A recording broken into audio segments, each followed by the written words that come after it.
All right, so let's get back to it. Again, I'm going to use a CUDA software worksheet, and I'm just going to be factoring. In the textbook, online, they call these special cases. To me, there's not really anything that special about them. So I just want to look at number 3. They're going to call it special. I'm just going to factor it. First of all, is there a greatest common factor for the whole thing? No, there's not. Next, can I factor by grouping? No, there's 3 of them, so in order to factor by grouping, I would need to have like an even number so I could get a pair or something at a time. Not happening. So I'm back to what are my factors.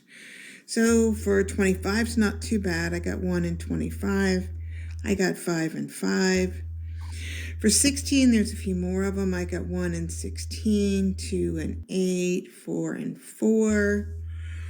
And you can try those to see which ones that work. I'm a little bit faster at it than you are probably, because I've been doing this longer than you have.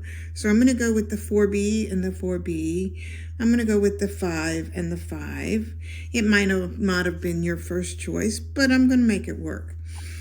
And so the inside times inside would be 20B. The outside times outside would be 20B. And I know my first times first and my last times last is supposed to work. So how do I get a negative 40B out of those two? It only works if both of those numbers are negative. And you can try it. First times first is 16B squared.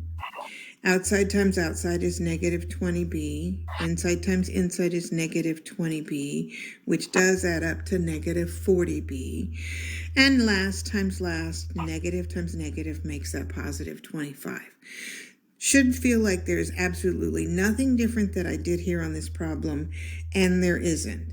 The only thing that they're going to say is different about this problem is the way that they could write the answer. They could write the answer as if it was 4B minus 5, as 2 parentheses, or just put it as squared. So when you're looking at factoring, this 4B minus 5 squared is the same as writing those two down separately. So again, I don't call that different other than the way that you write down your answer.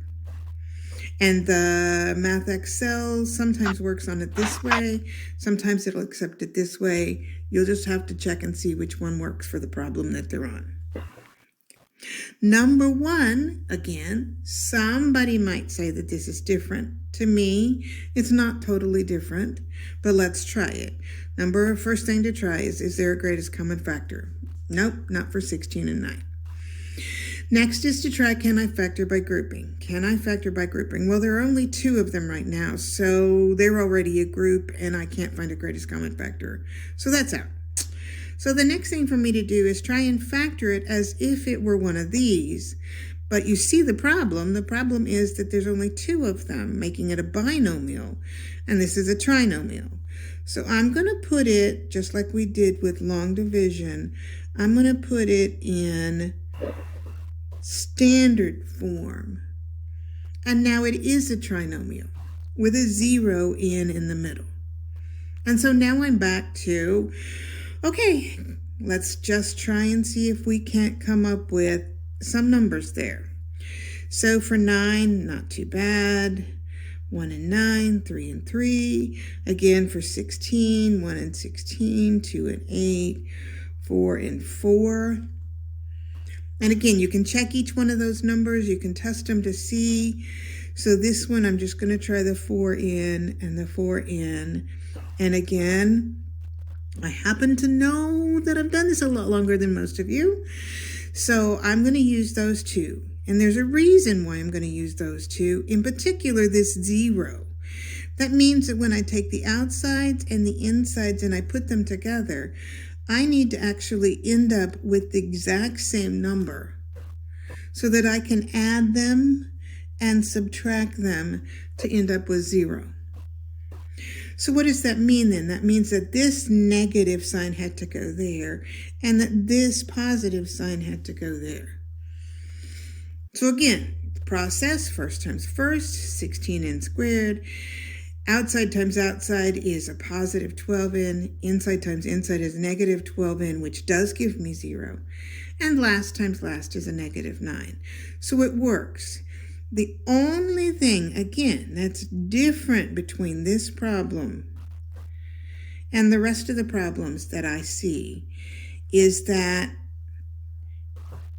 when you look at the answer, you see that this parentheses is exactly the same as that parentheses, except the signs are different.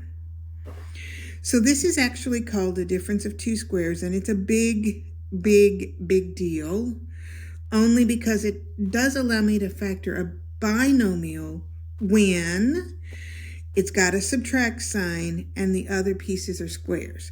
So this has a subtract sign and those are squares. So let's try it again. Again, the same worksheet, number 6. This has got a binomial. There's no greatest common factor for the whole thing. It's not a trinomial, but I could write it as 1. And again, I don't really care whether that 0 is a positive 0 or a negative 0. Or I could try and see if it's a difference of two squares. Well, n is a square and 25 is actually 5 squared, and it does have a subtract sign. So how do I factor it? I take the n, which was a square, and the 5, which was a square, and I make sure that the sign in the two parentheses are different. I'm done. First times first is n squared. Outside times outside is a positive 5n. Inside times inside is a negative 5n, which does give me 0. And last times last is 25.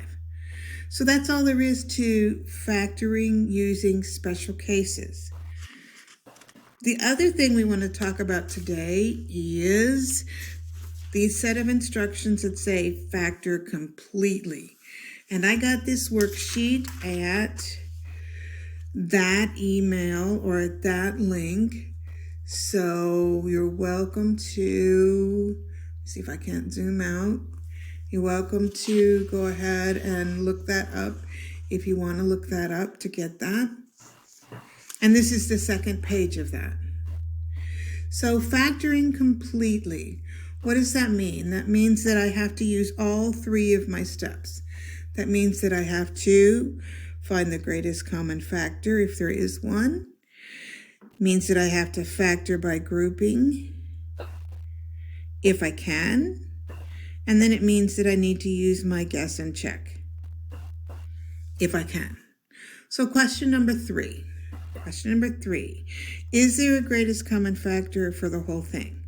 Very first thing that I always try, because it's going to make my answers smaller in terms of numbers that I have to try here. So it's always a good idea. And yes, there is a greatest common factor, and the greatest common factor is 10. So I'm going to go ahead and factor it using the greatest common factor. Oh, let's put an A there, make that A minus 2. So that has a greatest common factor of 10. Now, what do? I've got the 10. Now, can I factor by grouping? Well, this is a trinomial. Not going to happen. Let's try factor by grouping by what I'm going to call defoiling. So A and A, 2 and 1, and that's going to cut it. First times first, A squared. Outside times outside is a positive 2a. Inside times inside is a negative 1a. Add those together and get a positive 1a. And last times last is negative 2. So this is my final answer now. And it has more than just a set of parentheses in it. So let's try number 6 then. Number 6, is there a greatest common factor? Again, still want to use these 3 things. And yes, number 6 does have a greatest common factor. It's an A. So that'll make that A squared minus 5A plus 4. And I cannot factor by grouping because I have a trinomial, which means I move down to my guess and check. Okay, so that means that I've got to try this. Sometimes it'll work, sometimes it won't work. And let's see. That should factor into first times first is a squared. Outside times outside is a negative 4a. Inside times inside is a negative 1a, which does give me negative 5a. And negative 1 times negative 4 is a positive 4. So my answer then would be a times a minus 1 times a minus 4.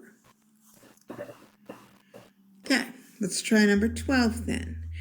Is there a greatest common factor for the whole thing? Yes, there is. It is 4y. That leaves me with y squared minus y minus 6. And then greatest common factor, factor by grouping, can't, it's a trinomial, guess and check. That leaves me with my guess and check. And again, you'll notice that the reason I said greatest common factors do well for me is because now, rather than trying to find factors of 24, I only have to find factors of 6. That will give me 1. And there it is. First times first is y squared. Outside times outside is a negative 3y.